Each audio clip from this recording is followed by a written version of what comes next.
نستعينه ونستغفره ونعوذ بالله من شرور أنفسنا وسيئات أعمالنا. من يهده الله فلا مضل له ومن يضلل فلا هادي له، وأشهد أن لا إله إلا الله وحده لا شريك له، وأشهد أن محمدا عبده ورسوله. يا أيها الذين آمنوا اتقوا الله حق تقاته ولا تموتن إلا وأنتم مسلمون. يا أيها الناس اتقوا ربكم الذي خلقكم من نفس واحدة وخلق منها زوجها وبث منهما رجالا كثيرا ونساء، واتقوا الله الذي تساءلون به والأرحام إن الله كان عليكم رقيبا.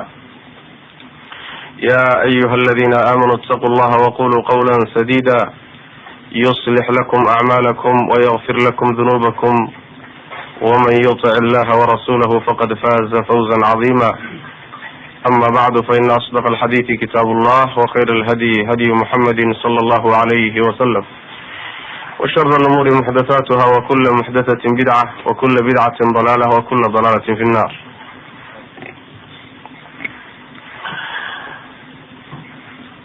معاشر الإخوة، وحضرنا ama darsigeena caawa wuxuu ku saabsan yahay maxaasinul islaam, oo macnaheedu yahay islaamka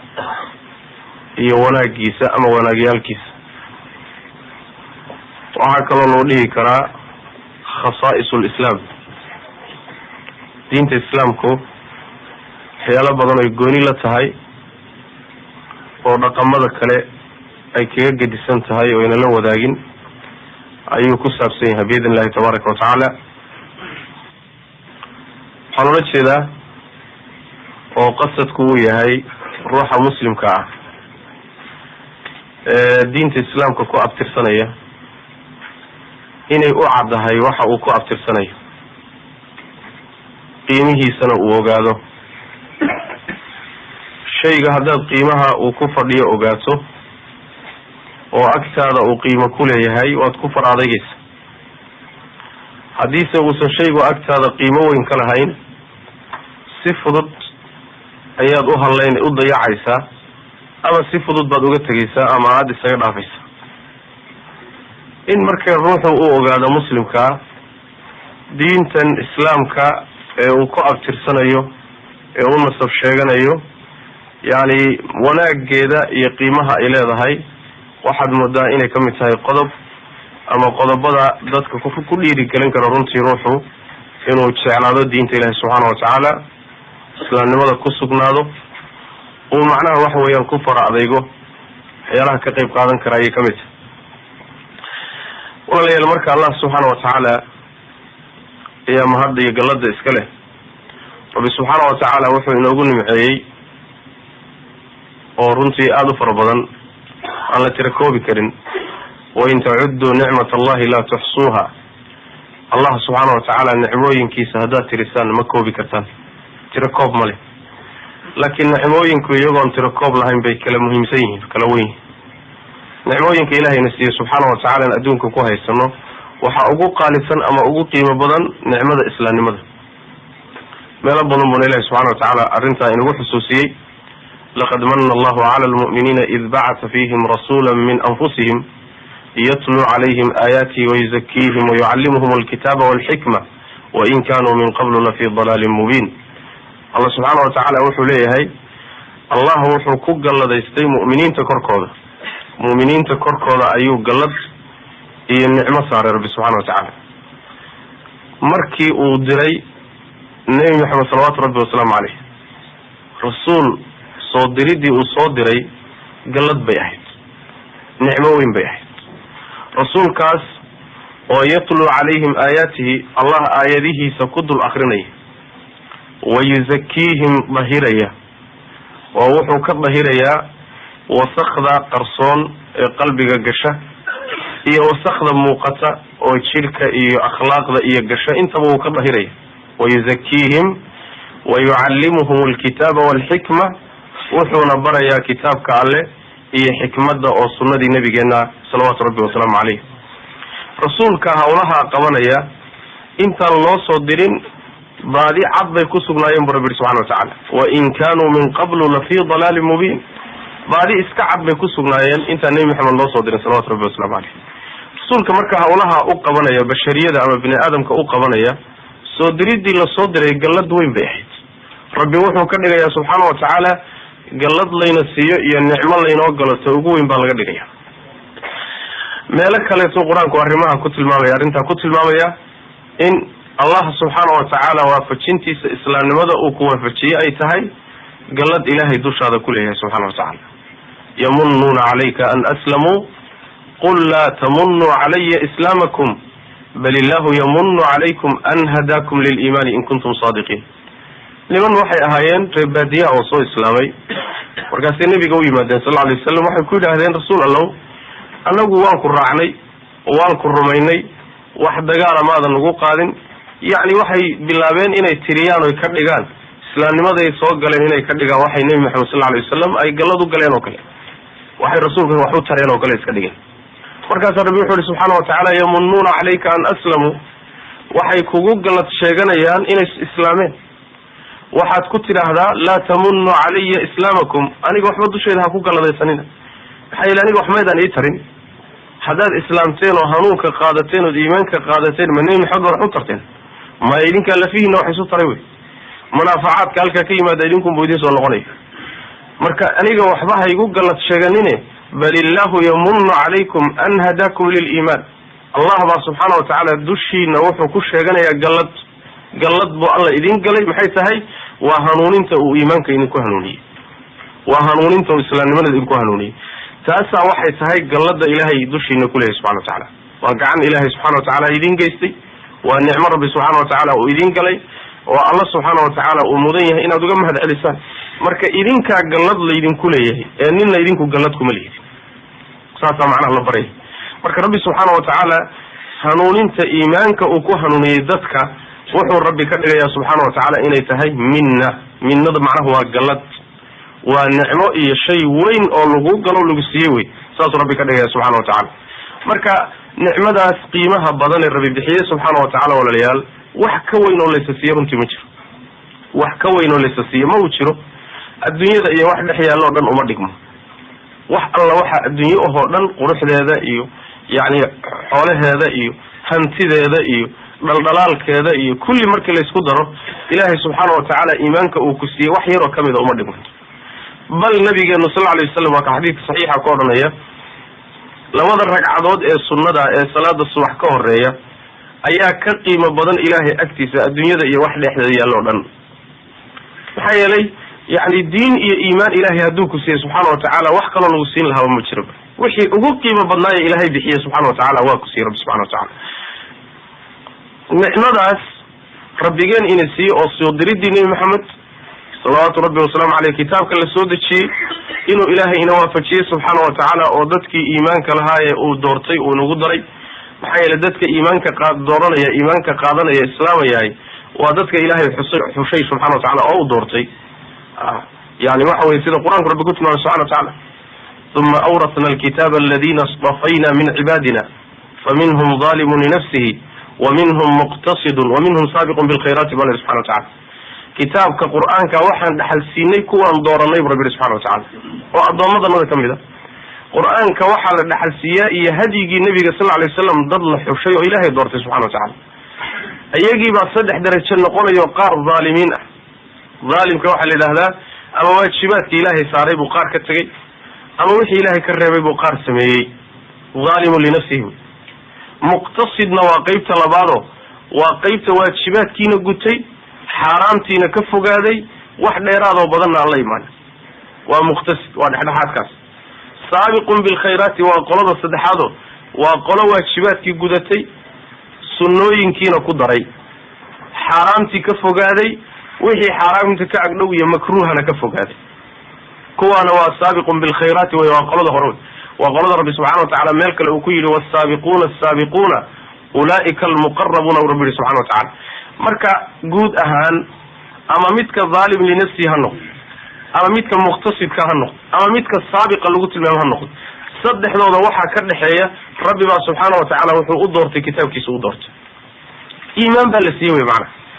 haba ku kala gedisnaadeen oo ha kala hooseeyeen hana kala koreeyeen, laakiin waxaa ka dhexeeya waa dad ilaahay doortay subxana watacaala. muxuu u doortay? iimaanka iyo kitaabka dhexalkiisu ilahay u dooray subxana watacaala. marka doorashaa laga soo qaaday. rabbi subxaana watacaala marka nicmada uu bixiyey ta ugu qiimo badan qur'aanka rabbi subxaana watacaala ayuu ku xusay alyawma akmaltu lakum diinakum wa atmamtu calaykum nicmatii wa raditu lakum alislaama diina. maanta ayaan dushiina ku dhamaystiray, yaan idin dhamaystiray diintiin, nicmadaydiina dushiina ku dhamaystiray, islaamnimadana diin ahaan aan raalli idinka noqday bu rabbilahi subxana watacaala. alyawma u fiirso, wa atmamtu calaykum nicmatii, nicmada dhamaystirankeedu waa waxyigii ilaahay inoogu talagalay ee inoo soo degahayay oo dhamaystirmay wey. lama dhihin futuuxaadkii iyo dhulkii la qabsaday iyo wixii la furtay iyo xoolihii la helay iyo nicmo dhamaystiran ilahay kama dhigin subxana watacaala. laakiin nicmo dhamaystiran rabbi wuxuu ka dhigay waxyigii soo degahayay oo dhamaystirmay oo qur-aankii dhamaystirmay iyo rabbi subxana watacaala nicmo dhamaystiran ka dhigay. niman yahuudan u yimid cumar ibn khataab radiallahu canhu, markaasa waxay ku yidhahdeen cumarow, aayad qur-aanka ku jirta oo aada akridaan annaga haddii naloo soo dejin lahaa maalinkay soo degtay ciid baan ka dhigan lahayn buri. markaasuu yihi cumar, aayaddaasi waa tee? wuxuu yihi waa aayadda alyawma akmaltu lakum diinakum wa atmamtu calaykum nicmatii wa raditu lakum alislaama diina. aayadda annaga yahuuda hadday noo soo degi lahayd maalinkay soo degtay ciid baan ka dhigan lahayn buri. maxaa yeele waxay tilmaamaysaa diintii qiimaha badnayd ee ilaahay usoo dejinahay ummaddan inay dhamaystirantay oy buuxsantay. nicmada laysa siiyo oo laysu dhamaystirana tii ugu qiimo badnayd wey. markaasaa cumar wuxuu yihi radiallahu canhu,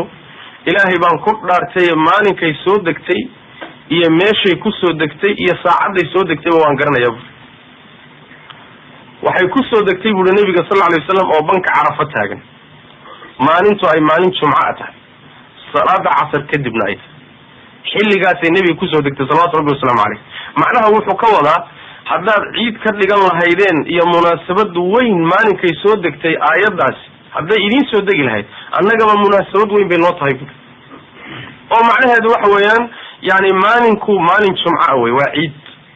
maxaa yeele usbuuca ciiddiisu waa maalinta jumcada. waa midda labaade waa yawmu carafa, alxaju carafa. nabigu sal lay slam waa ka yidhi yani maalin weyn oo mucadam awey, habeenkeeda soo galhayana waa habeenkii ciiddaha wey, ciidul adxa habeenkeedii. marka maalin weyn iyo meel weyn nebigoo taagan bay aayaddu kusoo degtay bui cumar ibn khataab radiallahu canhu. macnaha wuxuu muujinayaa ninka yahuudiga dhamaystiranka ilaahay subxaana watacaala uu waxyiga iyo qur-aanka soo dejintiisa inoo dhamaystiray in ay tahay runtii shay weyn, gallad weyn inay tahay. cumarna waa tilmaamay oo wuxuu yidhi inay sidaa tahayba anigu waxaan xusuusnahay bu nabiga sal alay wasalam waktigii iyo saacaddii iyo meeshii lagu soo dejiyay baan xusuusnahay bu. marka waa shay weyn wey, yacni diintan waa shay weyn oo cadiim ahoo aada u qiimo badan oo ilaahay ninkuu waafajiyo siiya subxaana watacaala runtii wax weyn uusan ka maqnayn, waxba kama maqna macnaha. ayib, adduunyada marka nicmo la bixiyo ayay ugu qiimo badantay. waxaa qur-aanku isu keen garab dhigay marar fara badan nicmooyinka adduunyada iyo nicmada diinta iyo iimaanka baa marar badan la isu keen garab dhigay. markaasa rabbi subxaana watacaala wuxuu inoo muujinayaa tan adduunyadu inaysan qiimo lahayna midda qiimaha weyn ay tahay nicmada diinta iyo iimaanka, hanuunka iyo akhlaaqda wanaagsan, rabbigaa subxaana watacaala inaad yani ku xidhan tahay ood rabbigaa raaligelintiisa jidkiisa hayso. taasa waxay tahay wax u dhigmaayo mid uusan jirin. meelo badan baa qur-aanka arrintaa lagaga tilmaamay. maxaa yeelay bini aadamka intiisa badan waa u muuqataa nicmada adduunye uu haysto. waxaa u muuqata caruurkii la siiyey inay carruurtu nicmo yihiin. waxaa u muuqata kii la siiyey xoolo la siiyey xooluhu qiimay laleeyihiin. kii caafimaad la siiyey caafimaadku qiimuu laleeyahay. kii magac iyo madaxnimo la siiyey qiimuu laleeyahay. laakiin in badan oo ilaahay iimaan iyo islaamnimo siiyey qiimo lama leh, aada ulama qiimo weynaa. bal wax hadday heli karaan wax yar oo dheef adduunyaha wayba dhaafsan lahaayeenba. si ayna arrintaas saas u noqonin ba marka rabbi subxaana watacaala qur-aanka wuxuu inagu tusahayaa war waxaad haysataan baa ka qiimo badan waxa adduunka dushiisa yaallo dhan. yaa ayuha annaasu qad jaa'atkum mawcidatun min rabbikum وشفاء لما في الصدور وهدى ورحمة للمؤمنين قل بفضل الله وبرحمته فبذلك فليفرحوا هو خير مما يجمعون بالله سبحانه وتعالى ورددوا وحا إذيمد وانو حق إلهي وانو يعقل علم بحق إلهي ذين كتب إيوه داو وح عافمادية أو داوية وحيالها اللابت كتشرة وشفاء لما في الصدور لابت نحن إذا وحا كتشرة داوة دين وإذين سودكت وننزل من القرآن ما هو شفاء قرآن هو عافمات شركنا عافمات بويه عذر رضا لك قطفا قلبنا عافمات بويه عذر رضا قلبي الكلور لن يستقع داوية عذر رضا شك إيو وسواس إيو قلق إيو إصلاح هذا الكإيو يعني منافق نمضى إيو كفر إيو جهل إيو حسد إيو عذر رضا قلبي الكلور لن القرآن كداوية وشفاء لما في الصدور لا بها وحا كتشرنا داود دي بحق إله دين كتب سبحانه وتعالى وهانون يا الحريص ذاتك مؤمنين الله انت امرك لي وحا لي قل بفضل الله وبرحمته فبذلك فليفرحوا هو خير مما يجمعون وارفضلك إله يا الحريص تيسا هكفر حين استقى ايا كخير بدن وحا اي كل من يانو أرورنا يانو الدنيا ده محال فرحة waxaa lagu farxaa fadliga xagga ilaahay ka yimid iyo naxariistiisa oo quraanka soo degay iyo hanuuninta ilaahay nagu hanuuniyay taasa waxay tahay mid mudan inaad ku farxdaan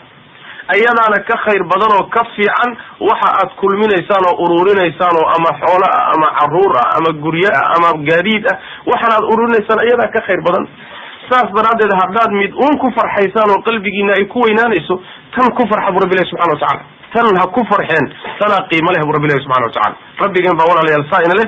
runtii meelo far badan bay quraanka saa ugu soo aroortay ayadoo la leeyahay ninkii ilaahay diin siiyay oo ilaahay iimaan siiyay oo u doortay inuu noqdo adoomada ilaahay xushay subhanahu wa ta'ala yani inta ilaahay siiyay subhanahu wa ta'ala la weynaato iimaanha ku qabo oo yeenan keenin dalaalkan adduunyada iyo yani filimkeedan beenta inuu uga tago shaygi qiimaha badnaa ee Allah siiyay subhanahu wa ta'ala ولقد آتيناك 7 من المثاني والقرآن العظيم لا تمدن عينيك إلى ما متعنا به أزواجا منهم وحانك سيني ربي كل النبي صلى الله عليه وسلم وحانك سيني 7 من المثاني تضوى آيضات أو قوة الصول نقضاء معناها المثاني ده وحلي لذا الشيء قوة الصول نقضاء ولا السوء العلياء ودي فاتحة لقوة آية فاتحة معناها وحوي الركعات كستا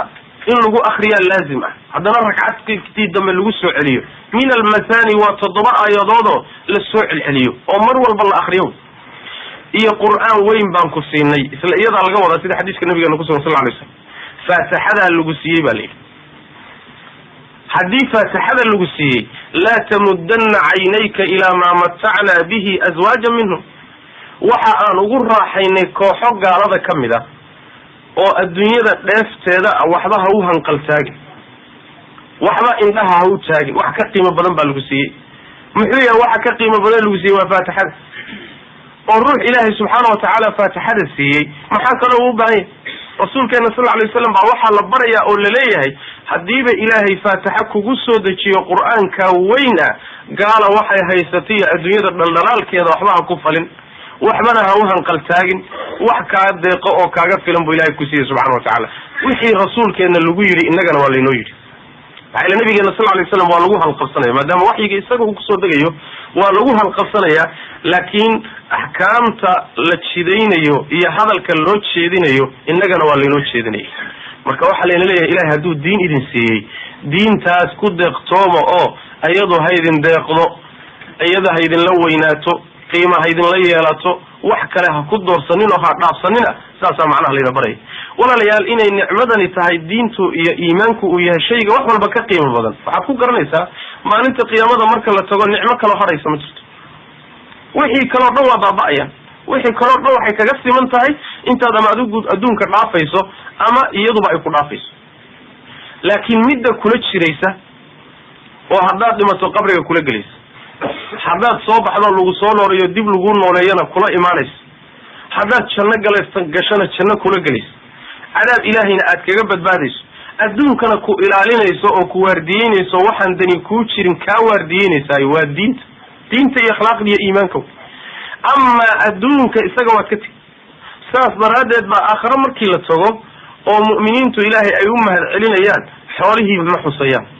caruurtiina ma xusayaan, caafimaadkiina ma xusayaan, guryihii iyo gaadiidkiina waxba sheegi maayaan. kulli waa la halmaamay, laakiin nicmo aan iyada la halmaamayn baa jira. oo maxay tahay? alxamdu lilahi aladi hadana lihada wama kuna linahtadiya lawla an hadana allah. waxaa mahad iskale, jannadii bay ku jiraan. waxaa mahad iskaloo ammaanan allihii nagu hanuuniyey middan. hadduusan isaguna hanuunin lahaynna maanan hanuuneen. ayada unbaa mudan wax la xuso nicmooyinkii adduunka lagu hayay. wixii kale oo dhan xusin bale. wixii kale oo dhan waxay noqdeen un macnaha waxa weeyaan,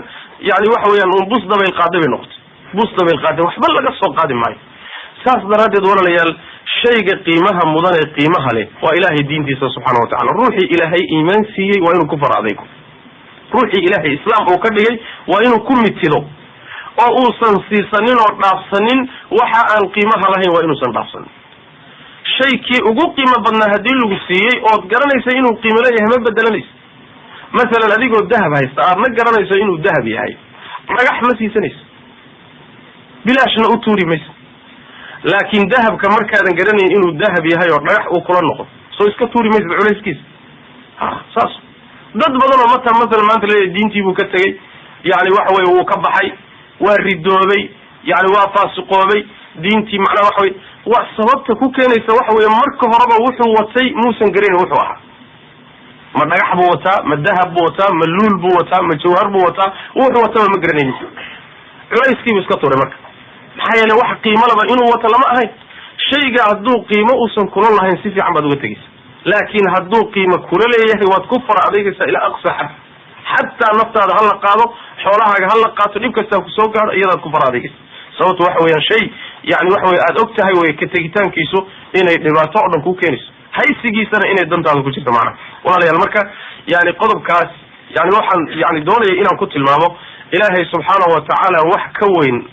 hadduu iimaan iyo islaam ina siiye, wax ka weyn oo ina siin lahaa ma jiro. xoolo nin walba intuu dooni ha ka siiyo rabbi subxana watacaala. caruur mid waa siiya, mid waa ka qadiya. caafimaad mid waa siiya, mid waa ka qadiya.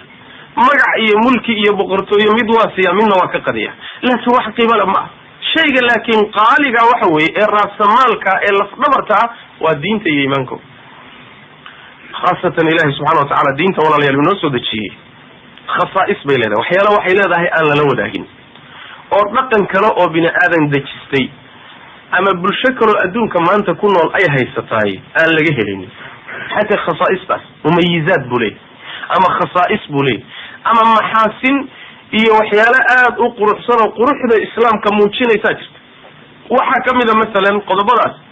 yani waxa weye taxriiru linsaniyati min cubudiyati alcibaad. insaanka bini aadamka ayuu islaamku wuxuu ka xoraynayaa in ay is-adoonsadaan. adiga waxaa lagaa xoreynaya, waxaa la xoreynayaa qalbigaaga, waxaa la xoreynayaa maskaxdaada, waxaa la xoreynayaa akhlaaqdaada, waxaa la xoreynayaa dhaqankaaga, waxaa la xoreynayaa gurigaaga, waxaa laga xoreynayaa dhaqaalahaaga, waxaa laga xoreynayaa cid aan alla ahayn inay ku adoonsato.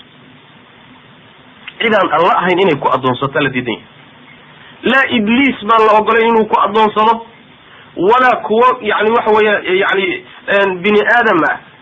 noocay dooniba ha u yaalaan inay ku adoonsadaan oo maskaxda kaa qabsadaan ood ayaga u khuduucdood ayaga u dulowdo oo yaan ilaahay subxana watacala naga xoreynay. adduunyadaa liidateen qiimaha lahayn inayna adoonsato oo maskaxdanada qabsataan lanaga xoreynay. bini aadamkii inuu xoroobo oo rabbigii keligii ku xidhmo, wixii alla ka soo hadhayna subxaana watacaala uu arko inay yihiin khalqi la siman. khalqi la siman oo haba yaraatee uusan aynan ahayn inuu u khuduuco isu dhiibo ayaa bini aadamka la baraya. qur-aanka rabbi subxana watacala wuxuu ku yidhi ya ahla alkitaabi tacaalow ila kalimatin sawa'in baynana wa baynakum anlaa nacbuda ila allah walaa nushrika bihi shay'an walaa yatakida bacduna bacdan arbaaban min duni illah fain tawallow faquluu ashhaduu biana muslimuun. waxaad ku tidhahdaa baa nebiyow ahlulkitaabow kaalaya, yahuudiya nasaaradu kaalaya, waxaad u timaadaan kelimo aan u simannahay, idinkiiyo anagu aan u simannahay. maxay tahay? ألا نعبد إلا الله إنا نعبد عد عن الله ولا نشرك به شيئا ألا إنا نعدنا وحلا ودهجنا أن وحقدر ولا يتخذ بعضنا بعضا أربابا من دون الله قار كان قارك كلا إنوسا ربي كدغنين oo aynaan isku dul istaagin oo inaan is adoonsanin oo ina qaarna qaarka kala caabudin saasaan idinku yeedhayna waana kelimo inoo siman saa ku dhiman macnaheedu waxa weeyaan ciisa ilaah ah oo la caabudaa soo makhluuq ma ah makhluuq lama caabudi karo macnaheedu waxa weeyaan Uzayr baa la caabudaa oo wiil ilaahayo wax taro koonka haya war jira maaha ka xorooba caqiidada xun dhagax baa wax tari kariyo makhluuq meel yaala waxba ma tari kariyo ka xorow macnaha waxa la leeyahay hays adoonsanin oo idinku hays oos imaanine waxaad hoos tagtaan uun khaaliqii idin abuurtay isaga kaliya ta nolosha sharciga ka qaat qaab nadaameedka aad u noolaanaysaan isaga ka qaat isaga keligii u khushuuca isaga keligii ka cabsada isaga keligii jeclaada sharcigiisa raaca raaligelintiisa ku dadaala inta kale soo ma aha waa makhluuq aad ka simantiin xagga makhluuqnimada walaa nabi baan idin adoonsan karin walaa malag baan idin adoonsan karin walaa wali baan idin adoonsan karin walaa in ka soo hadhay oo shayaadiin oo ayagu jidkaba ka baxsan baan idin adoonsan karin maxaa la doonayaa marka adiga waxa weeyaan khalqi yuusan ku gumaysanin yuusan ku adoonsanin adoonsina waxa ugu weyn in maskaxda laga qabsado oo maskaxdaada la gumaysto oo aad u aragto khalqigaas hadaadan jidkiisa marin ama aadan sidiisa yeelin inaad kala dhiman tahay hal aragto hadaadan sidooda falin waabad kala dhiman tahay مثلا يعني waxa weeyaan hadaadan shuruucdooda qaadanin waa khaldanta waa laga fiican waa inaad ayaga daba gasho waa inaad raali gelintooda ku dadaasho waa inaad ayaga yani waxa isu dulayso u yahanowdo waxyaalaha noocaas oo kale taaba bini aadamka ilaahay ka xoreynaya oo islaamka ka xoreynaya waxa la leeyahay adoomada wada tihiin hal ilahna walidi inna hadhihi ummatukum ummatan wahidatan wa ana rabbukum fa'budun يعني طريقة رسوش وهلمت هل إلهنا وانلانهي إنما إلهكم إله واحد كليجي عابدا عيد كلاته أو العابدي كرنا متشرتو إذا هذا النوعية ذاك الكدسن أما تشيد كيسون الرعاة هالنقضي شرعي جودة شيء أما هالنقضي عفسي لقى عفصده أما تلاشار شلا تلاشارته أما سجودي بلو سجوده أما أخلاق دي وسميه ومعناه أخلاق دي يتلدي سي ولا قاته كل ذلك وحل ليه هاي كحروبة إن المركب بني آدم كي يخلقك إنه حريه ومدة إلهي سبحانه وتعالى إسلام كي دين إسلام كأو كانوا فرصتم منك لو ننشري إذا ماذا فرص وقامني الصحابة مركب يسيم هذا رضوان الله عليهم من صحابة كم من الله دري مركز سنة حكويري إرقي بوها وقت عمر رضي الله عنه markuu u tagay buu wuxuu ku yiri war nimankiina carbeed ee reebaadiyaha ahaan jiray ee xoolo dhaqatada ahaa maxaad ka soo doonteen wadankanaga maxaa idin wada haddii aad gaajo idin keentay oo aad gaajo darteed kula noolaan weydeen dhulkiinii oo saa usoo duusheen naga noqdo buu yiri meeshiina wax idinku keenaynaa haddii aad dhar la-aantiin dhar waa idin siinaynaa naga noqda haddii aad dana kala wadataanna noo sheeg markaas wuxuu yiri ninkii saxaabiga ahaa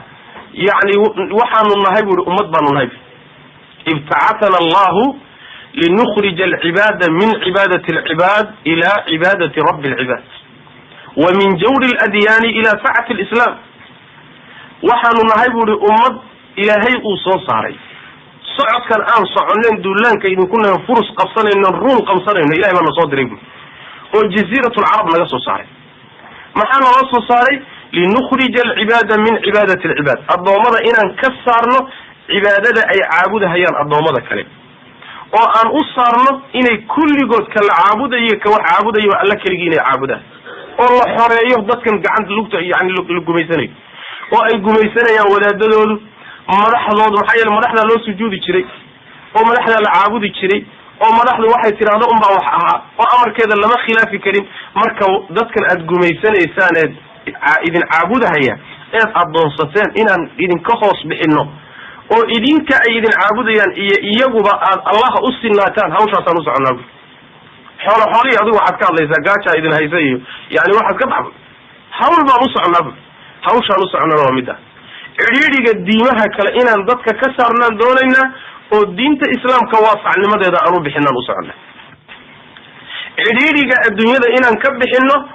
oo aanu u saarno waasacnimada aakharo u saarno, ujeedadaasaanu leedahay.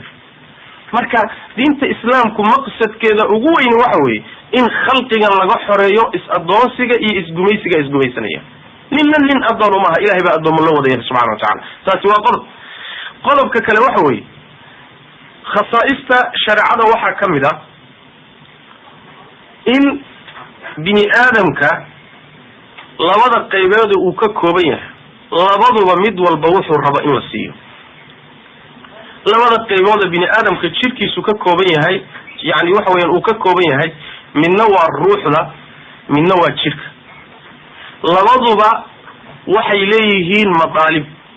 waxay rabaan baa jira, waxay ku noolaadaan baa jira. labadooda midna inaan mid inta lagu dadaalo aan ka kale la dayicin, oo mid kamida aan meesha laga saarin, ee mid walba sidiisa loogu dadaalo wuxuu mudan yahay la mariyo, wuxuu mudan yahay in la mariyo. masalan jidhka ilaahay baa abuuray subxana wa tacaala, wuxuuna u diyaariyey jidhku baahidiisa meel lagu dabooliyo qaab loo daboolo. ruuxdana ilaahay baa abuuray oo jidhkay ku dhex jirtaa, iyaduna baahi bay leedahay, baahideeda in la daboolo ayay shareecadu amraysaa, oo labadooda aan midna laga tegin. masalan innaga waxaan garanaynaa oon aada u naqaanaa jidhkeenna baahidiisa, laakiin ruuxdeenna baahideeda ma naqaano. jidhka baahidiisa waa naqaanaa, cuntuu u baahan yahay, cabitaan buu u baahan yahay, hoy buu u baahan yahay, yani waxa weyaan inta hadduu isla helo meel uu shahwo ku gutuu u baahan yahay, waa baahidii jidhka. laakiin ma intaa keliya may baahi kala jirta. ruuxda oo jidhka ku dhex jirta oo bini aadamka runtii cunsur muhim ah oo canaasirta bini aadamku ka kooban yahay kamid a, iyaduna waxay u baahan tahay intaa jidhka u baahan in ka badan bay u baahan tahay. saas daraaddeed haddii aan jidhka la siinin baahidiisa waa baktiyaya, haddaan ruuxdan la siinin baahideeda waa baktiyaysa. laakiin ruuxdu maxay quudataa oy cuntaa? ruuxdu waxay cuntaa oy quudataa oy ku nooshahay waa waxyiga ilahay subxana wa tacaala, cibaadada ilahay bay ku nooshahay subxana wa tacaala. haddii ay taa weydo way baktiyaysa, bakti bay noqonaysa. waa ka rabbi subxaana wa tacaala ku tilmaamay qur-aanka, wakadalika awxaynaa ilayka ruuxan min amrina ma kunta tadri ma alkitaabu wala aliiman walakin jacalnahu nuuran nahdi bihi man nashaau min cibaadina. rabbi subxaana wa tacaala wuxuu leeyahay sidaasaanu kugu waxyoonnay ruux amarkanaga ka mid ah. ruux amarkanaga ka midaan kuu waxyoonnay maxaa laga wadaa? waxyigiibuu ilaahay wuxuu ka dhigay ruux baa lagu magacaabay. waxyigii soo degay malakul jibriil uu keenayay baa ruux lagu magacaabay. maxaa ruux lagu magacaabay? maxaa yeelay waa cuntadii iyo quudkii ruuxda bini aadamka wey. la-aantiina ma noolaan karto, ruuxda bini aadamku ma noolaan karayso, nafta bini aadamku ma noolaan karayso, waa baktiyaysaa. ya ayuha aladiina aamanuu istajiibuu lillahi walirasuul idaa dacaakum lima yuxyiikum. war dadka iimaanka lehe allah rumaysanow, yeela allah iyo rasuulkiisa markuu rasuulku idinku yeedho wax idin noolaynaya. markii nebigu idinku yeedho wax aad ku noolaanaysaan. muxuu yaha waxa idin noolaynaya nebigu idinku yeedhay? wuxuu idinku yeedhayaa waa waxyigii ilaahay subxana wa tacala, waa qur'aankii, waa hadyigii iyo sunnadii nebiga sal alay wasalam. midda aad ku noolaanaysaane naftiinu ay ku noolaanayso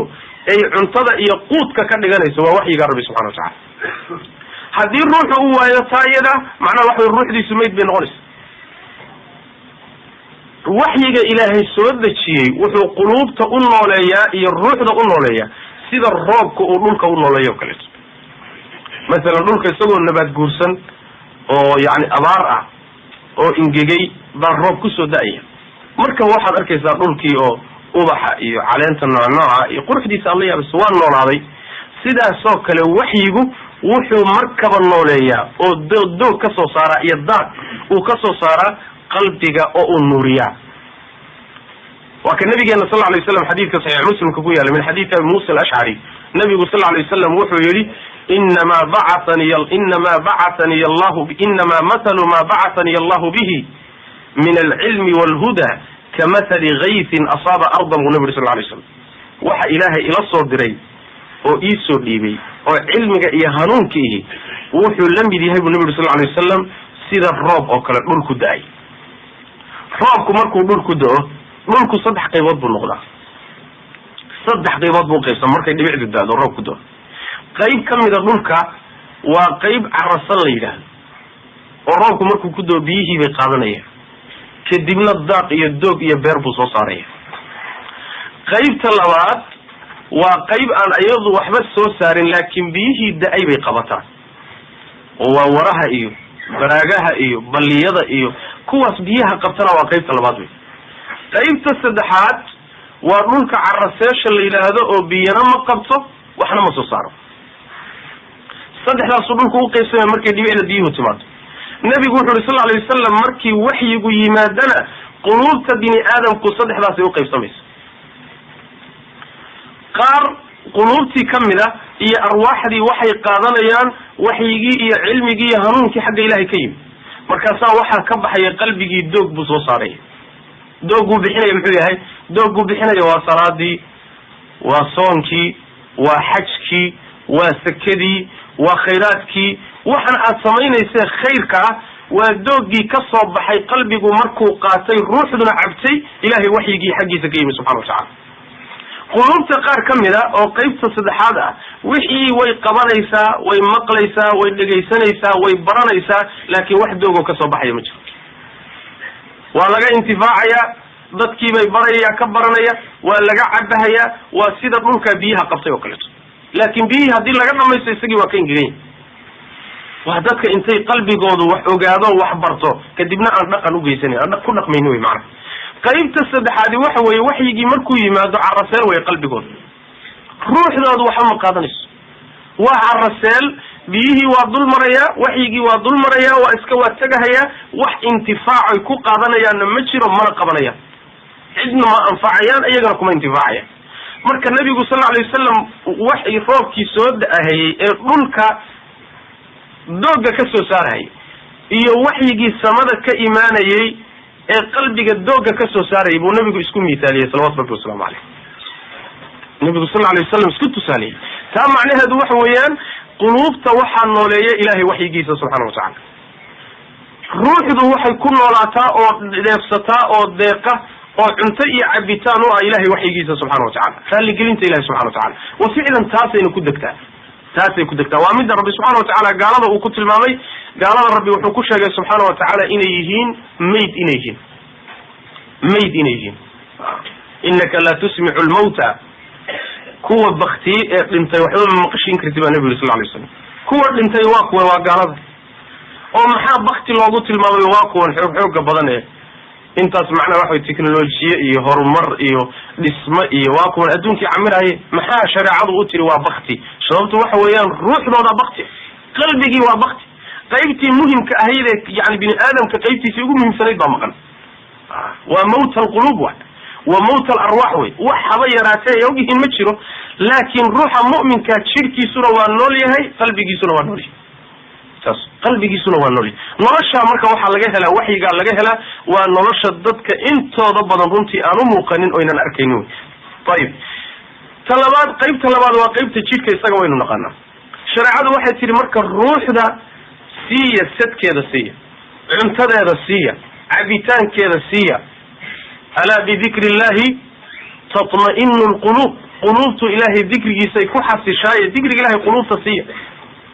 wajucilat quratu cayni fi sala bu nabi uri sal lay slam. ilqabowsigeyga iyo raaxadayda waxaa la yeelay salaada dhexdeeda. salaada dhexdeeda ku qabowsado ku raaxays. ma aha sida nabigu leh sal alay wasalam, ma aha hanti badan iyo barwaaqo badan iyo xoolo badan oo ilaahay ku siiye laguma dego, laakin waxaa lagu degaa allah subxaana watacala qalbigaaga inuu iimaan geliyo, qanacsanaanna ilahay ku siiya subxana watacala. midaasaa quluubta xasilisa oo dejisa.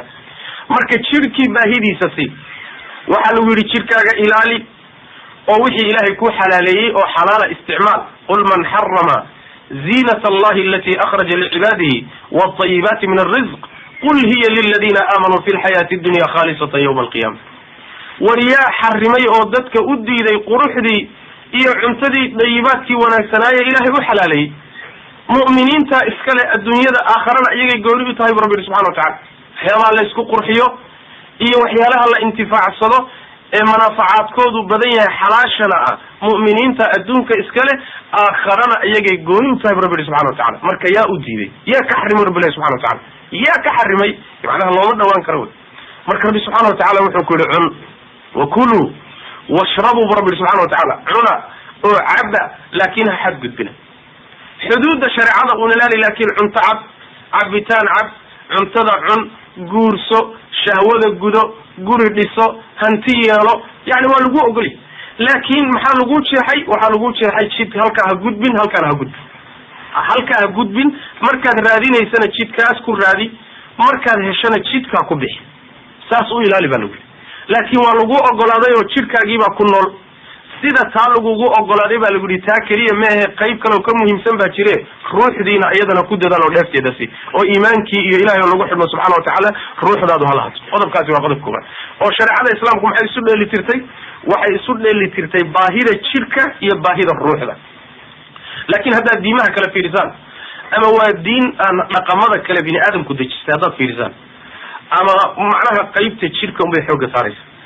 waa sida hadda masalan dhaqamadan iyo nidaamadan reer galbeedka iyo maadiyaadka ku salaysa maadiyaadka maxaa la cunaa maxaa la cabaa xagee la galaa caafimaad jidhka dadaalkiisa unbay ku mashquulsan yihin laakin ruux iyo daawadeed iyo cuntadeed iyo isma yaqaanan iyagu nidaamyada qaar kamid a halkaasay xooga saaraan qayb bayna haba yaraatee aan jirinba agtooda ka jira nidaamyada qaarkoodna waxay xooga saaraan xagga ruuxday xooga saaraan oo masalan waxa weya nidaamkan masalan sufismka ah ama yani waxa weeyaan ruhbaaniyada duurgalnimada ah oo adduunyada dhan intaad ka baxdo iskaga tagto duurkaa iska gal iska cibaadayso meeshaa un gal qaabka noocaas oo kaleeto oo suufiyadii nasaarada kadibna kuwan suufinimada sheeganaya islaamka sheeganaya suufiyada ay ka dhaxleen qaabka noocaas oo kaleeto ana isaguna ruuxda waxaa asalkiisu wuxuu kasoo jeedaa yani nimanka la dhahda buddhismka ayuu kasoo jeeda buddhismkaa soo gudbiyo siika iyo meelahaasuu soo maray qoladan suufiyada baa marka soo xambaartay christiankaa qaatay suufiyada yani waxa weyaan islaamka sheeganayo usoo gudbay waa qaab marka waxa weye isdullayn oo is-ahaaneyn oo naftu waxay rabtaba jidhku wuxuu rababa waxba uga ogolaan yani dulle oo madaxa kaga istaag oo macnaha waxa weeyaan yani meel ku ogo oo iska xig qaab noocaas oo kalea ma aha jidhka baahidiisa si ha ahaatee yuusan isaga keliya noqonine shareecadu waxay leedahay ruuxdiina waxeedisi labadoodiiba shareecadu isu dheelitirtay oo midana ha u badan midana ha u badan saasa macnaha wax wey laleeyahy qodobka labaad saddexaadi wuxuu yahay oo shareecada khasaa'isteeda kamid a altawazun bayna addunya waalaakhira aakharo iyo adduun ayay labadaba isugu kaa dheelitirtay waa laba degmo tanna waa hurtilo oo waa degan tahay hadda middanna waad ka guuri doontaa ta dambana waad aadi doontaa waad degi doontaa iyada shareecadu marka waxay ku leedahay oo diinta islaamku ay ku leedahay tanna haddaad degan tahay wixii ilaahay kaaga qoray intifaacso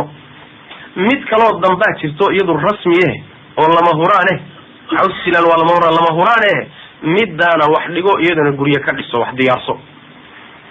haddaad tan keliya un isku mashquulisood muhiimadaadii iyo maskaxdaadii iyo kulli tan un ka dhigto macnaa waxa weeyaan waad caqli daranta tala ma haysid taladii waa kaa maqanta taladu waxa weeyaan waa laba degmo masalan yani waad og tahay inaad degi doonto maanta waxaad joogtaa masalan gabal soo qaad norway baad joogtaa norway waxaad og tahay muddaad deganaan doontaa laakiin waxaad hubtaa waad ka guuri doontaayoo soomaaliyaad tegi doontaa hadday sidaas tahay ma caqliguma wuxuu keenayaa dadaalkaaga oo dhan inaad norway un wax ka dhisto mise caqligu wuxuu keenayaa inaad isqaybiso meeshana maalmahaad joogto waxaad ku intifaacda ka samaysato xaggaana maalmaha aad tegi doonto waxaad ku intifacda inaad geysato caqligu keebuu keenaya soo inaad isqaybisama caqligu wuxuu keenayaa iyo xikmadu degmadana adduunyadana waa mid degmo dambana way jirtaa labadoodaa laysugu kaa dheelitiraya marka qur-aanka rabbi subxaana watacaala meelo badan buu arrintaa inoogu tilmaamay ama qaacidada iyadaa ku tilmaamay famin annaasi dadku waa laba famin annaasi man yaqulu rabbana aatina fi dunya wama lahu fi laakhirati min khalaq ومنهم من يقول ربنا آتنا في الدنيا حسنة وفي الآخرة حسنة وقنا عذاب النار أولئك لهم نصيب مما كسبوا والله سريع الحساب ذاتك قاركوت waxay leeyihiin un aatina fi dunya rabbi adduunyada un nasi adduunyada un dhexdeeda wax nasi macnaha waxa weeye muhiimadiisa dhan waa adduunya. ilaahu xoolo isii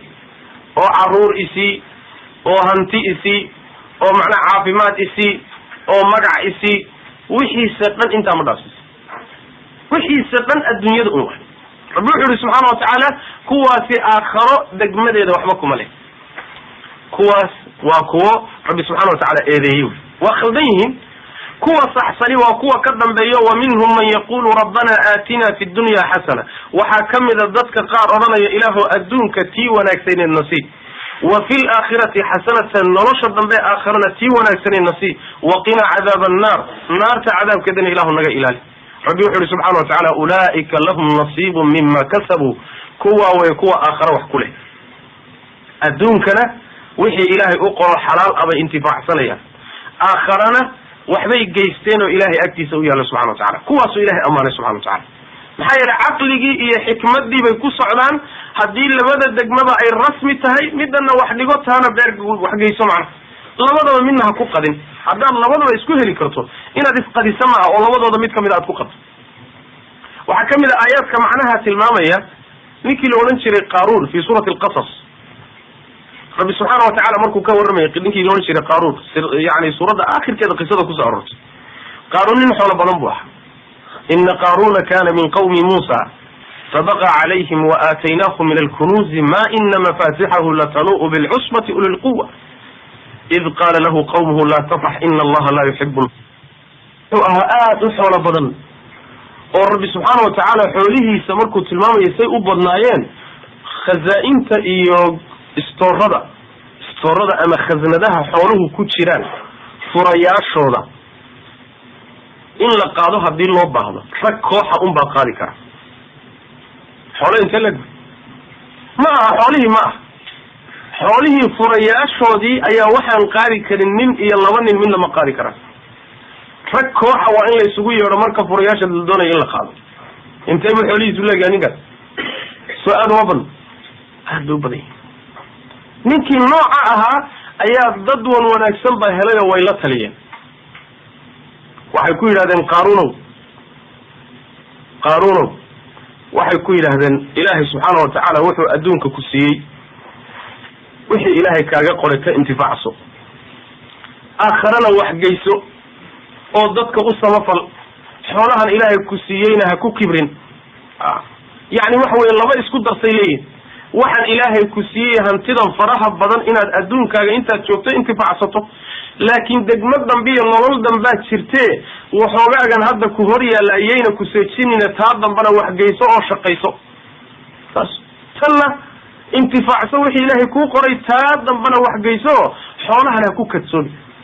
waa kade marka dambe warka dambe aayaddu sii sheegaysa inamaa uutiitu calaa cilmi, waa kaka baxay.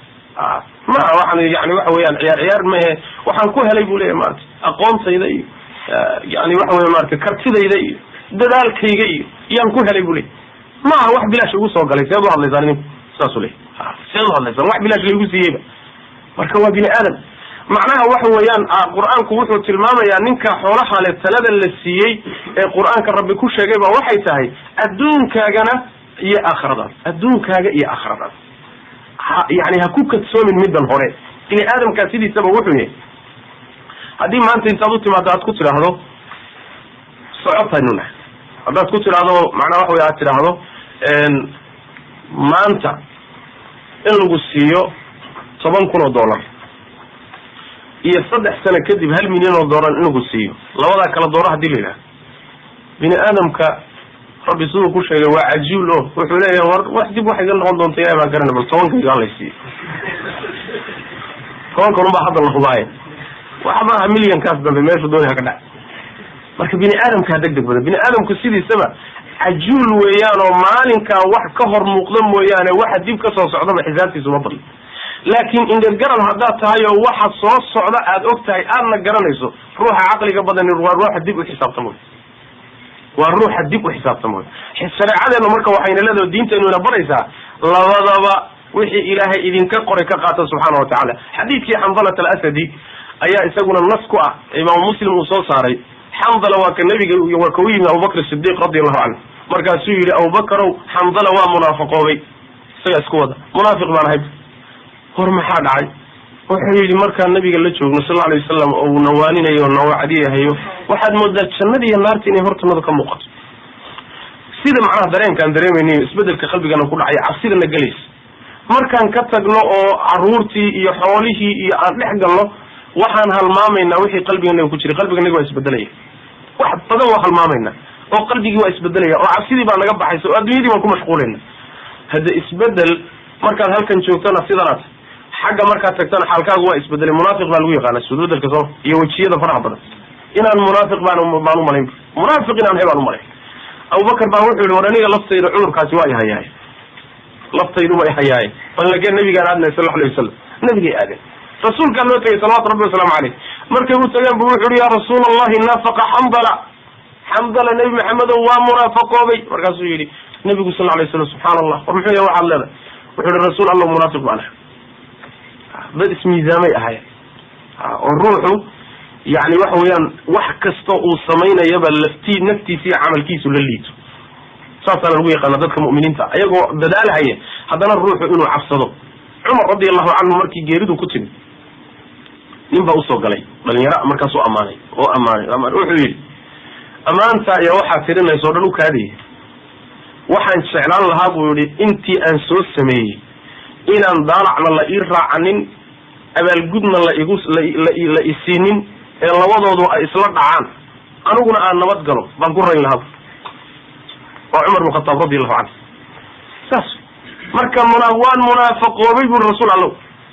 nabigu wuxuu sallallahu alayhi wasallam xandala waxa dhacay wuxuu rasuul Allah markan kula joogno nawaadinayso saasaan Allah xaalka nagu waa sida markan ka tagno adduunyada dhex galna waa isbedelayna markaasuu nabigu wuxuu sallallahu alayhi wasallam walladhi nafsi bi yadihi law tadumuna kama takununa indi bu nabi sallallahu alayhi wasallam hadii markaad ila joogtaan faatihiin daa'imi lahaydeen oo waligiin sida ku jiri lahaydeen la saafahatkum al malaa'ikatu bu nabi sallallahu alayhi wasallam malaa'ikta jidadka idinku salaami lahayd ولكن ساعة وساعة يا حنظلة ابو النبي صلى الله عليه وسلم عليه ولكن ساعة وساعة يا حنظلة وشدد حديث قال كم ساعدنا الدنيا هذا عرور تادي رير كاغي تبع شدا دي ساعدنا آخرة دي يعني وحوي الدين تادي مستقبل كاغي آخرة رالي قلنت إلهي ساعة وساعة وقت جيبا والله وضع كود دقيق كلا وإلهي كو يعني كو بركي ما عاد يسوق دينيس يا ساعدنا الدين هذا عند بدي كو قصو ساعدنا الدنيا هذا عند بدي كو قصو لبدي بوقت جوا كوغو فيليا ساعة وساعة بنبي كوري صلى الله عليه وسلم عليه ساعة ليه ساعة وساعة وإن النرش المصاب قصة لإسناته جدول ككود جنا يومي جاء ساعدنا وإن يعني قصة لإسنتها إن الدنيا طبعا يزو بني آدم كبريدي ساد وكافتون وأنا الحين هو بهنن ساعدنا وإن جدول كقعد هاي إن تبع شدي يبرتي آخرين لماذا سويني لماذا صعدوا كل جرا ساسا معنا النبي قال صلى الله عليه وسلم عليه بريا marka waxay kamitahay diinteena walaalayaal yaani meelaha aan lagu gaari kareenin mabaadiida kaliya dhaqamada kale oo dhan inay adduunyo idin kula taliyaan mooy aakhira idin kula talin maayaan wala fiirsada Soomaalidu xeerjasha bay lahaan jirtay waligeed qodob aakhira la yiraahdo kuma xusun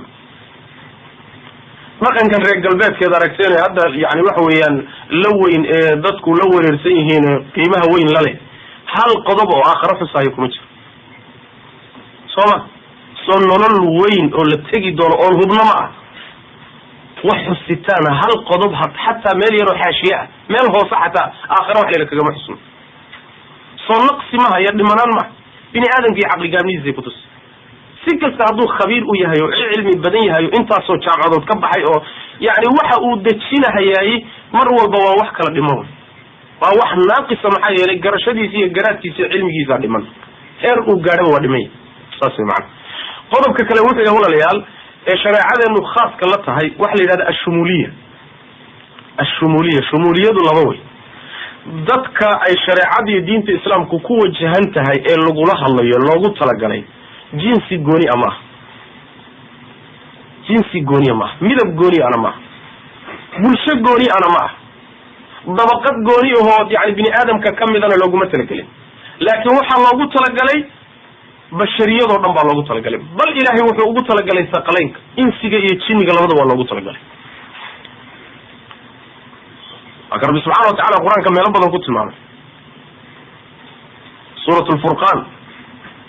rabbi subxaana watacaala waa ku tilmaamay suurat lacraaf rabbi subxana watacala waa meelo badan baa lagu sheegay suurat lancaam baa lagu sheegay risaalada nabigeenu sal alay wasalam cumuumiyadeeda iyo sida ay u guda weynta oo nin walba in loogu talagalay ya ayuha annaasu inii rasuulu llahi ilaykum jamiican warkii ilaahay soo diray baan ahay oo idinkoo dhan baa la iisoo kiindiray saas idinkoo dhan baa la iisoo kiindiray liundirakum bihi waman balag idinka ila jooga si aan idinku digo iyo inta uu gaari doono qur-aanku inta maqli doonto ee gaari doono waa intee waa dhammaan rasuulkeena sal alay wasalam marka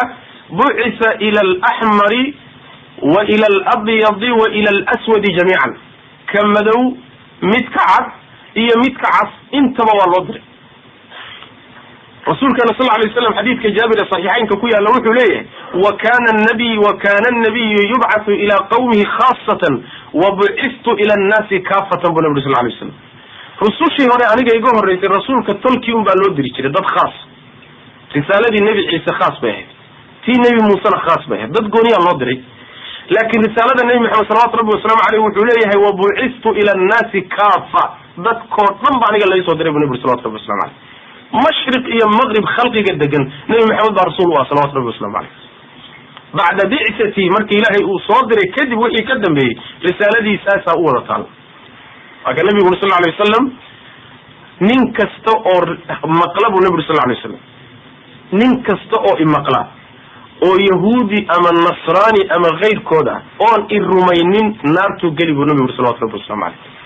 xataa nebi muuse hadduu noolaan lahaa waxaa waajib ku ahaan lahayd buu nabi uri sal alay waslam inuu i rumeeyo hayla ballantii ilahay ka qaaday way subxana watacala waktigaa nebi maxamed la soo saaray wixii ka dambeeyey yahuudiyad saxana ma jirto nasraaniyad saxana ma jirto diin kaloo saxana ma jirto diintii nebi maxamed salawatu rabbi waslamu aleyh karim khalqiga o dhan baa marka loo soo diray nebiga salawatu rabbi waslamu aleyh diimaha kale waxaad arkaysaa masalan midab gooniya ama qoys gooniya ama qolo gooniya loogu talagalay ayib waxaa laga yaabaa dhaqamada iyo mabaadida qaarkood inay khaas ku yihiin dabaqa saro oo dhaqaalo haysata bas iyadana hadda masalan waxa weeyaan agakhaaniyada iyo mid qolada druuska la yidhaahda iyo bohorada iyo qolya waxaa jira faqiir uusan diintooda geli karinba faqiir baata xoola yeelo horta markaad xoola yeelato un baad xubin ka noqon kartaa diinta laakin faqiir ma geli karo dabaqad baa yani waxa weye iskale diintan iskale ama mabda'an iskale qaar waxaad arkaysaa waxay ku salaysan tahay waddan gooni ah ama bulsho gooni laakin diinta nabigeena la yimi ee islaamka ah waa diinulcaalam kullihi uunka oo dhan buu ilahay ugu talagalay khaasatan insiga iyo jinniga wamaa arsalnaaka ilaa raxmatan lilcaalamiin uunka oo dhan way uunka oo dhan baa nebi maxamed loo soo diray salawatu rabbi wasalaamu caleyh saas daraaddeed baa ardadiisa waxaa kamid ahay nebiga sal alay wasalam jin baa kamid ahaa ardadii nebi maxamed waxaa kamid ahaa jinkaa kamid ahaa qul uuxiya ilaya anahu istamaca nafarun min aljinni jin inay dhegaysteen oo ardo u ahaayeen baa nabiga loo sheegay sal alay slam dhowr meelood buu qur-aanku ku sheegay inay jinku nebiga wax ka baran jireen salawatu rabbi waslamu aleyh oy ardo u ahaayeen oy rumeeyeen rasuulkeena salawatu rabbi waslamu aleyh saas way macana marka dhankaa shareecadeen noocaan bay ka ahayd majmuuco gooniya iyo qabiil gooniya iyo magac gooniya iyo midab gooniya iyo yani dabaqo gooniya oy khaas ku tahay ma jirte midka faqiirkan waxba haysanin iyo hanigu isku saf bay istaagayan isku meel bay istaagayan halkaasaa la soo istaagaya isku qaab baana loo istaagaya isku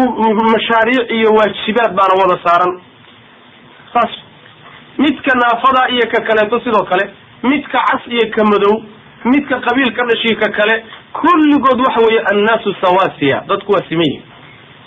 sinaantaasay marka ku salaysan tahay aslulbashariya ayaa lagu saleeyeyo yani fawaariqdani qiimo weyn agteeda kama laha waxaa kamid a meelaha muhimka shareecadeena khasaa'isteeda kamid a yani cumuumkeeda xagga tashriica axkaamta ay jidaynayso waxaa soo galay oo ay jidaysay shay walba oo bini aadamku u baahan yahay waxay ka tagtay ma jiro shay walba ayay jidaynaysaa oo nidaam u dejinaysa cibaadaadkii bay nidaam u dejin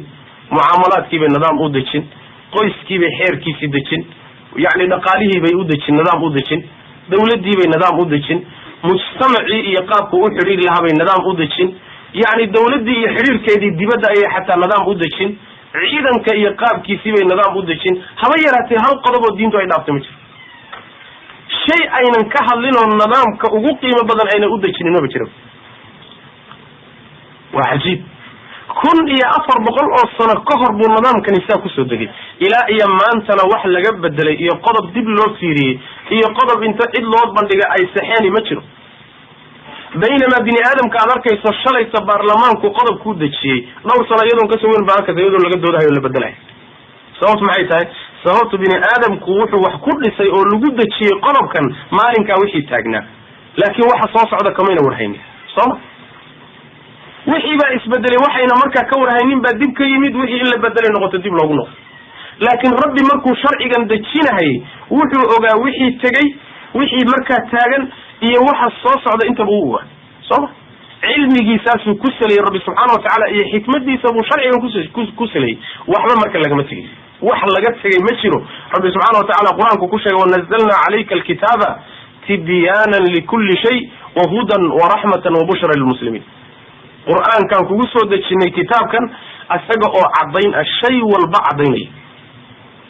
yahuud baa xataa ka markhaati kacday inay diinta islaamku sida ay tashriicaadkeeda u guda wen yahay inaysa waxba ka tegin abu daawuudka waxaa ku yimid nin yahuudiya wuxuu u yimid salman alfarisi saxaabiga la dhihi jiray salman alfarisi ayaa waxa u yimid nin yahuudiya markaasaa wuxuu yihi salmanow laqad callamakum nabiyukum kulla shayin xata alkharaab ilaahay baan ku dhaartay nabigiinu wuxuu idin baray wax kasta xataa qaabkaad xaajada musqusha u gudan lahaydeen bal iska xataa taa uu idin baray yahuud baa ka markhaati kacaysa yani bal ilahay idinku dhaariya u fiirsada musqusha in la galo ama suuliga la galo ood xaajadaada u gasho ood ku soo dangudato nolosheenna intay ka dhan tahay soo in yar ma ah waa qayb aad u yar waay haddana qaybtaa saa u yar ee aad u yar shareecadu nidaam bay ka dejisay sooma markaad musqusha gelayso ka soo baxayso maxaad akrin qaabkeeda wixii oo dhan shuruuc baa ka degan war shuruuc sharciga nidaam inoo dejiyey musqusha dhexdeeda iyo qodobkaas aad u yar aan ka tegin meesha xataa aan wax dhaafin miyay idinla tabanalayaal inuu nolosha qaybaheedii waaweynaa wax ka tegay ya abadan ma dhici karto inuu dhaqaalihii uusan nidaam daqiiqa u dejinin qoyskii u dejinin dawladdii u dejinin maxkamadihii u dejinin maba dhici kartaba oo seebuu musqul uga hadlaya hadduuba qaybihii muhimka ka tegay wuxuu ka tegay ma jiro wax haba yaraatee xataa qaabkii aad u dan gudan lahaydeen oo suuliga dantiina aad ugu gudan lahaydeen wuu idin baray bui markaasaa salmaan wuxuu yihi haabudi nabigeena wuxuuna yihi salawatu rabbi wasalaamu caleyh markaad macnaha waxaway suuliga gashaan xagga ha u jeesanina xagga yani qiblada ha u jeesanina yani waxaway gacanta midigta ha ku isjaysanina ila akhiri nidaamkii musqusha kusoo degay buu marka ka waran marka waxa wey diinteenu waa diin waasaca oo guda weyn oo waxay ka tagta haba yaratee aysan jirta abu darin ba wuxuu leeyahay laqad tarakana rasuulullahi sal alay wasalam wama yuqallibu ta'irun fi samaa'i ila dakara lana minhu cilman wama yuqallibu ta'irun fi samaa'i janaxay nebigu wuxuu dhintay buui oo naga tegay iyadoo wax walba uu nooga warramay xataa shimbirka hawada maraya ee yani garbihiisa iyo garbabyadiisa rogrogahay xataa nebigu cilmi buu nooga sheegay bui salawatu rabbi wasalaamu caleyh xataa cilmi buu nooga sheegay bui wax aan laga warramin oon la sheegin ma jiro laakiin waxaa nasiib xumo ah dadkii diintani ay usoo degtay kama warhayaan tana nasiib xumo ah waxaa lagu yidhi diintiinu idinkuma filla sharcigiinu idinkuma filla islaamku idinkuma filla kitaabka qur-aanka iyo sunnada idinkuma filla saas daraaddeed waxaad u baahan tihiin in aad soo ergisataan nidaamyo kale dhaqamo kale inaad soo qaadataan taasaad u baahan tihiin maxaa yeelay idinkuma filla diintiina idinkuma filla haddaynu aqoon u leenahay diinteenna waxaanu dhihilahayn annagaa garanayna way nagu filanta laakiin waynaan aqoonino diinta magac mooyaane dadka intooda badanba hoos ahaan ugama warhayaan bal ilaahay baan idinku dhaariya waxaad fiirisaan wadamada caalamulislaami haddaad tagtaan maktabadaha shareecada islaamka kutubtooda ay taallo iyo waxaad isu fiirisaan wadamada reer galbeedka maktabadahooda waaweyn bal isu fiiriya yani waxaad arkaysaa guri weyn oo 10 dabaq ah oo ballarkiisa iyo baaxadiisu intay la egtaa aad la yaabayso oo kulligii ay wada taallo kutub islaami ah oo diinta islaamka un ka warramayso laakiin markaad soo gasho maktabadaha reer galbeedkood saa u fiiriso وحل مجلد هرت ضعف يبغى يري يا هل مجلد لما مجلد كون لبا انت كنت على لبا هرت واترا كوبون ساعه ضاد في رتبه والرسائل وحقيمه لبا ماشي ما يعمل حضارada reer galbeedka iyo nidaamka inoo sheegayaan iyo waxaan ay qubahayaan iyo diinta islaamka markaad fiirisaan qodob ay ka tagtay ma jiro diqadeeduna ma gaari karo nidaamka reer galbeedka iyo nidaam gaaladoona ma gaari karaan laakiin nasiib xumo dadkeedii ban ka warhayn dadkeedii ayaan ka warhaynin marka waa diin saa walaalayaal waasic ah oo haba yaraatee waxba ka tagin al-imaam Shaafi'i alayhi rahmatullah wuxuu yiri yani naazilad dagaysa ma jirto shay dib ka imaanay oo bini aadamka dib kaga soo kordhayo ma jiro إلا إلهي كتاب كي سوحا اللوغيه لي حلف الإمام الشافعي عليه رحمة الله وأنا سنة فعلا تاسي معنا مركا تاسي نوى قرب أو شمولية حق أحكامتا دينة الإسلام قوح كو غاري كرم أجر دينة نوح كو غاري كرم أجر لكن ننكي كور هيا لنكي كور هيا حتى وح إسكالت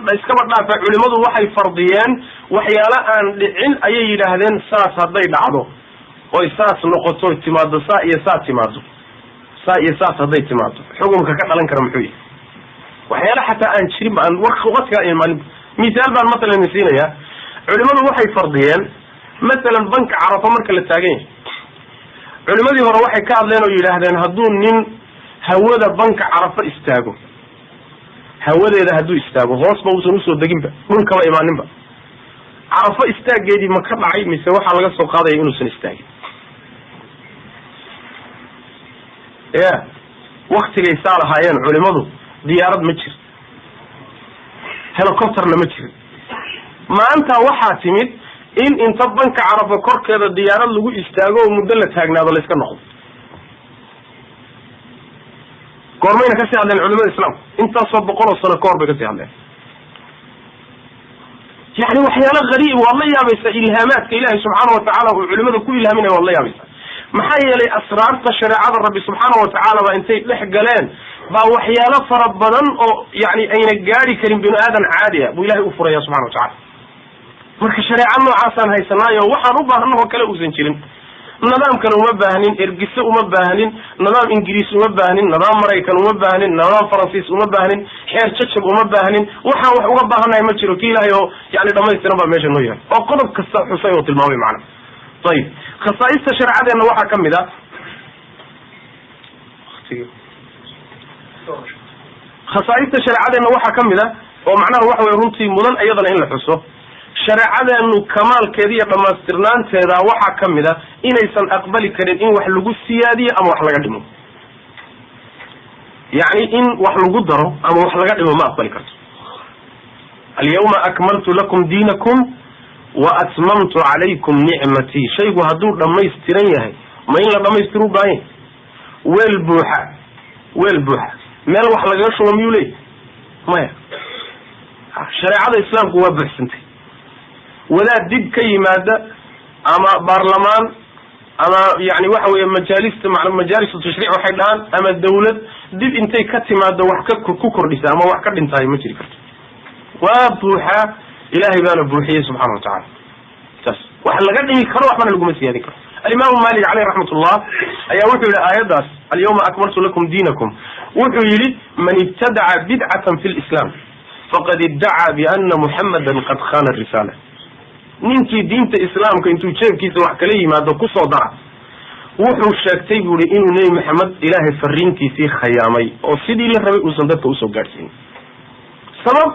محايا لإلهي وحول اليوم أكملت لكم دينكم ما أنت دينتيني إذين دميستري حدو إلهي دميستري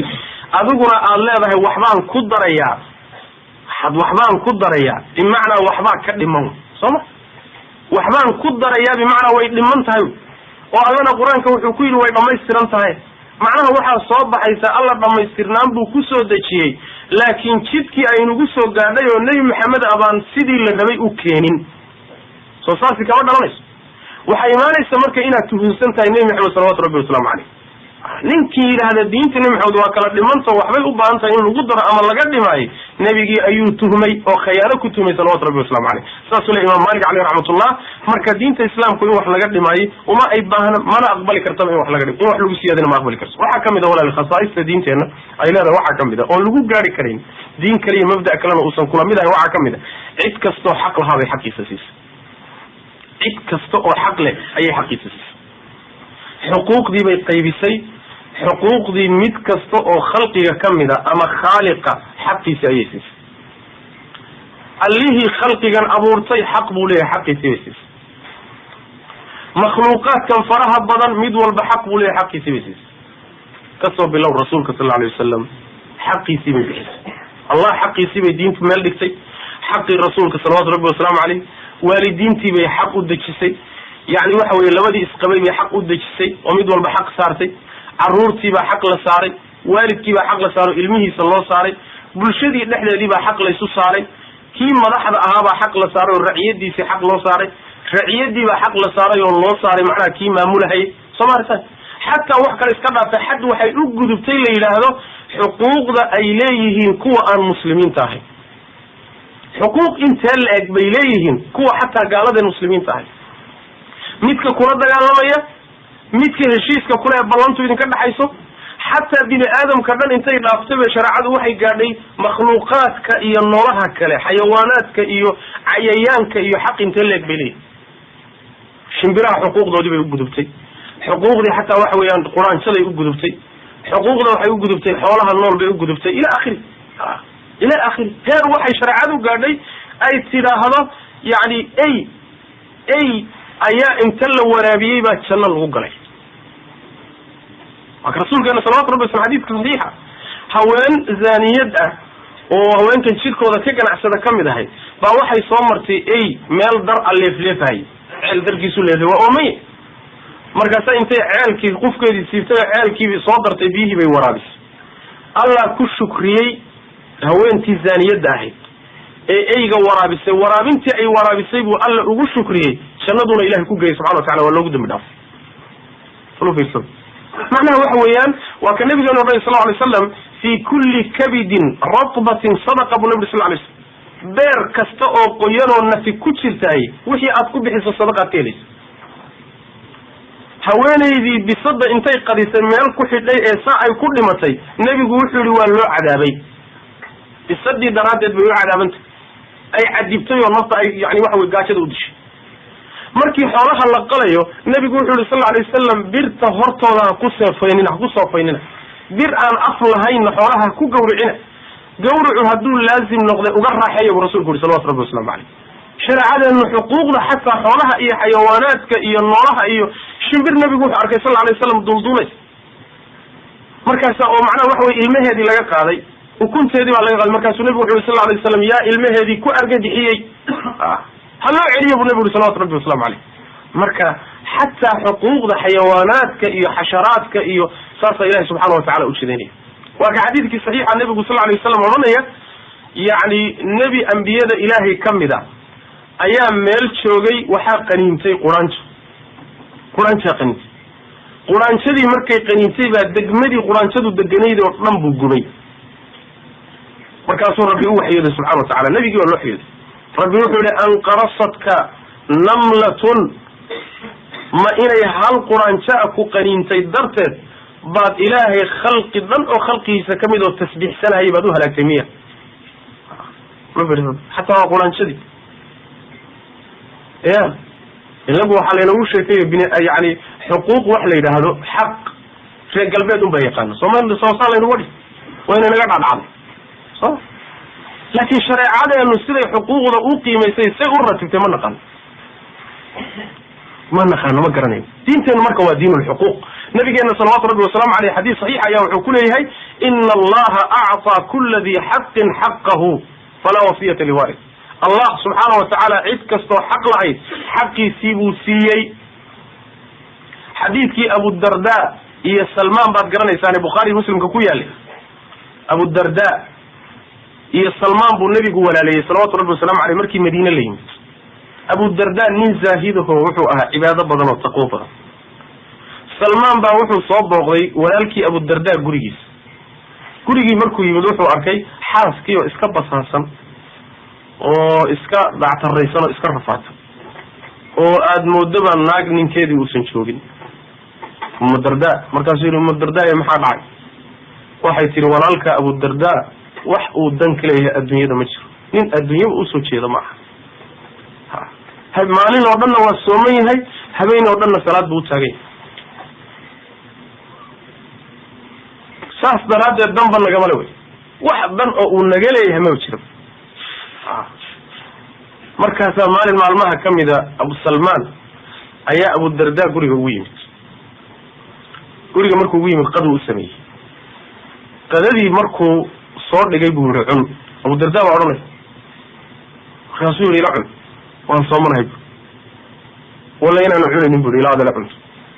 soonka aanu ma qala ila cun hadii kale ma cunay sonkii buu jabiyay wala cun maalintii oo dhan gurigu joogay habeenkii buu la seexday habeenkii markii la gaaray saq dhaxay buu istaagay marka Abu Darda sidii salaadu kacay markaasuu yiri saaco oo saaco waxoogaa markuu hurday buu haddana soo booday war seexa buu haddana uu seexday markii waxoogaa saqda dambe la gaadho habeenkii qaybtiisa dambe la gaadhay buu istaag marka hadda cibaadayso markaas wuxuu ku yiri Abu Darda yow naftaadu xaq bay kugu leedahay oo xaaskaaga iyo reerkaagu xaq buu kugu leeyahay oo martidaadu xaq bay kugu leedahay oo rabbiga xaq buu kugu leeyahay intaas oo ka ku soo dooqday xaq buu kugu leeyahay mid walba xaqiisa si oo waxan aad wada jooji buu ku yiri xuquuqdii baa iskaga darmatay Soomaa xuquuqdii buu isku dhaxyay marka wuxuu leeyahay rabbiga xaqiisa si soon oo salaad oo cibaadayso waa xaq Ilaahay xaaskaagii xaq bay leedahay xilli waa inaad siiso Soomaa martidii ku timid xilli bay leedahay la fariisatay xaq bay leedahay xaqeedii si naftaadu nasiinay rabtaayo xaq bay leedahay xaqeedii si sida markuu ku yiri oo Abu Darda Abu Salman la dagaalamay ayuu Abu Darda nabiga u yimid sallallahu alayhi wasallam dacwa markaasuu yiri nabi Allah ninkii walaalka ee Salman ahaa yaa sidaas igu sameeyay markaasaa nabigu wuxuu yiri sallallahu alayhi wasallam laqad sadaqa Salman ibn Nabi sallallahu alayhi wasallam Salman waa runtii yeel buu warka Salman ibn Nabi sallallahu alayhi wasallam rabbiga xaqiisana bixi xaqa adoomadana siibu nabi sallallahu alayhi wasallam ilaahay cid walba xaqiisa waa marka xuquuqdu inay isku xad gudubta lama rabo Soomaali xuquuqda ilaahay waa kala ratibay xuquuqda mid walba meeshii la dhigay la doonayna digto saas macna marka diinteenu waa diinul xuquuq wayaan xuquuqda in la guto ayaa loo baahan yahay oo aan la isku khaldin waxa kamid ah walaalayaal ar-rabbaaniyya diintan islaamku waa diinta kaliya ee samaawiga siday u soo degtay maanta adduunka ku taalo diin kale saas helmaysan diintii nabi Muuse lagu soo dejiyay waa la bedelay tawreed injiishi nabi Ciise ugu damay lagu soo dejiyay waa la bedelay diin samaawi oo sidii ilaahay ay uga soo degtay iyadoo qoyan oo dhameystiran u taala waa un diinta islaamka bas ilaahay fadligiisa wa subhanahu wa ta'ala inna nahnu nazzalna dhikra wa inna lahu lahafiduna bi Allah subhanahu wa ta'ala inta soo gorba la isku day diintan in wax laga bedelo laakiin ilaahay baa ilaaliyay subhanahu wa ta'ala Allah baa ilaashaday isagaana ballan qaaday inuu ilaalinayo saas daraadeed buuna rabbi yeelaynin diin kale uusan cidna ka yeelin diinta islaamka mooye waman yabtaghi ghayra al-islam diinan falan yuqbala minhu huwa fi al-akhirati min al-khasirin diin aan iyadaani ilaahay ma aqbalay subhanahu wa ta'ala maxay waxa kale oo dhan ama gacan bini aadam baa gashay oo waa la bedelay oo waa lagu ciyaaray sida kutubtii samaawiga ahayd tawreed iyo injiil ama bini aadam baa dejistay oo isagaaba qorshaha dhanba iskale min awwalihi ila akhirih ama isagu hadda jisto ama farahaba la gale wixii bini aadam uu shaqo ku leeyahay oo wax kala dhiman laakiin diinta saafiga ilaahay xaqiisa ka dogtay waxay kugu hagaysaa oo kugu hanuunaysaa dantaada iyo maslaxadaada ay kugu hagaysaayo rabbi subhanahu wa ta'ala wuxuu leeyahay ayada umba xaq wixii ka soo harayna waa umbaadi famada ba'da al-haqq illa ad-dalal xaq waxa uu ka soo haray waa baadi xaq lama ma noqon karo baadida fara badan oo boqol magac yeelata laakiin xaqu sidiisaba waa hal mid waana kii ilaahay xaqiisa ka soo degay subhanahu wa ta'ala walaalayaal marka maxaa la inooga baahan waxa la inooga baahan yahay khulaasada kaga baxaya in aan horta rumayno kow mabda'aas qiimaha badan ee ilaahay inoo soo dejiyay qaaliga inaynu rumayno oo aynu sidii ilaahay inoo dooray khiyaarkeenu inuu noqdo dooridii ilaahay subhanahu wa ta'ala inagu saan doono iyo saan dooranayaysan noqonin sidii ilaahay inoo dooray ha noqoto وما كان لمؤمن ولا مؤمنة إذا قضى الله ورسوله أمرا أن يكون لهم الخيرة من أمره روح قواد إله الرميسان إيا هوين إله الرميسان مدنا أمأها أمنا بنانا أمنا هبونا الله iyo rasuulkiisu markay dooraan oo ay u dooraan shay u dooraan say doonaan inay ka yeelaan malihin wixii ilaahay inoo jideeyay ee sida u qiimo badan inaan saan doonno ka yeelno malihin laakiin maxaan amranahay waxaan amranahay inma kana qawla almu'minina idha du'uu ila allahi wa rasulihi liyahkuma baynahum an yaquluu samicna wa ata'na waan maqlay allah waanan yeelay taasaa laynaga rabaa shareecada qiimaha badaneed noo soo dejisay waanu qaadanay noloshanada khaaska baan ku maamulaynaa dhaqaalahanagaan ku maamulaynaa guryahanaga iyo xaasaskanaga iyo ciyaalkanagaan ku maamulaynaa mujtamacaanu kula dhaqmaynaa dawladda iyo dastuurkeeda iyo nidaamkeedaan ka dhiganaynaa ilaahay oo diyaar baan u nahay maxaa yeelay alkhayru fima ikhtarahu allahu tabaaraka watacala khayrku wuxuu ku jiraa shaygii ilaahay inoo dooray maaha nafteennan waxay inoo doortay mee shaygii ilaahay kuu dooray ayaa khayrku ku jira waa midda labaadi waxa weye diintan inaynu raacno oo rumaynta raacitaan inaynu kugu darno iyadana ittabicuu maa unzila ilaykum min rabbikum walaa tattabicuu min dunihi awliya laba inaynu isku darno iyada raacitaankeeda wixii iyada kasoo hadhayna inaan ku kufrino waa laba qodob oon kala maarmin wey iyada raacitaankeeda keliya kuguma filla haddaad iyadoo dhan raacdo laakiin waxyaalo kale aad ku garab wado maadan rumaynin lagaana yeeli maayo waa inaad wixii iyada kasoo hadhay oo dhanna ku kufrido oo diido faman yakfur bitaaguuti wa yu'min billah faqad istamsaka bilcurwati lwusqa alkufru bitaaguut baa la hormariyey iimaanka kahor intaadan rumaynin bal horta wixii iyada kasoo hadho dhan ku kufri dimuqraatiyada ku kufri shuyuuciyada ku kufri xeer jajabka ku kufri ra'samaaliyada ku kufri nidaam kasta oo dhan oo kala kasoo hadhay waa inaad ku kufrido oo diido markaa kadibna iyada aad keligeed qaadato labada haddaad isku dari weydo warkaaga waxba kama jiro macnaha waxa weye iyadana maya waa la iska wadan iyadana waa la iska wadan oo de wixii laga qaadan karo waa laga qaadan hadda meelahaasna adduunka hadda waa hormaray bal wixii aynu kasoo xagxagan karno waa kasoo xagxaganayna wax saaraya ma ilahay waa diiday subxana watacala laba mid ayada inaad qaadato wixii kalena wada diido iyo rabbiga subxaana watacaala inuu garabkaaga ka baxo wixii kaleed qaadato adiga waxaad qaadatay waxaasaa laysu kiindaynaya laakin ilaahay subxaana watacaala iyo kama dhaxayn kartid khalqi kale kama dhaxayn kartid ya hal addoon baa tahay addoon haddaad tahayna yaa ku maamulayo noloshaada u talinaya ya allah keliya ii talinaya de maxaa yeele isagaad rumaysantaha sharcigiisaad rumaysantah laakin haddaad qabto in xaggana lagaaga taliyo xaggana lagaaga taliyo nidaamkana kuu talin kara kana kuu talin karo iimaan ma lihid iimaankii la rabay maadan la imaanin waana mushkilada haysato wey mujtamacaadka maanta muslimkaa dhibaatada weynay haysato mas'aladan ah ruuxu sharciga iyo nidaamka uu raacayahay waxay toos ugu xidhan tahay iimaankay toos ugu xidhan tahay toos waxay ugu xidhan tahay iimaanka iyo xidhiir toosoo la leda oo waxaa ka dhalan kara kufri iyo gaalnimo iyo iimaan qaadashada iyada keliya la qaatay isaga keliya la qaatana waa iimaan in wax kale lagu lamaaniyo ama lagu garab wado ama lagu badashaano waa kufri waa ka qur-aanku meelo fara badan ku sheegay rabbi subxana watacala alam tara ila aladina yazcumuuna anahum aamanuu bima unzila ilayka wama unzila min qablika yuriduna an yataxakamuu ila taaguut waqad umiruu an yakfuruu bih fala warabbika la yu'minuuna xata yuxakimuuka fima shajara baynahum uma laa yajiduu fi anfusihim xarajan mima qadayta wayusallimuu tasliima aayaddaa waxay kusoo degtay qadiyad yani markaad aad fiiriso aad isleedaha waa yarta aayadda adag oo dhaar iyo iimaan la-aan iyo dhaartu iyo hanjabaadda ay ka dhacayso waxay kusoo degtay qadiyad dhex martay yani waxa weye zubayr oo nabiga sal alay waslam ay dhashay eedadii ay dhashay iyo nin reer ansaareed laba beerood oo isku dhegan bay lahay sida saxiix bukhaari ku taala daruur baa da'day biyihii baa yimid biyihii markay yimaadeen beerta zubayr baa xagga yani waxa weye biyaha dhankay ka imaanayaan xigtay way isqabsadeen biyihii bay isku qabsadeen nabigay u yimaadeen sal alay wasalam markaasuu nabigu wuxuu ku yihi zubayr biyaha wax yar ceshow markaa kadibna walaalkaa usii daa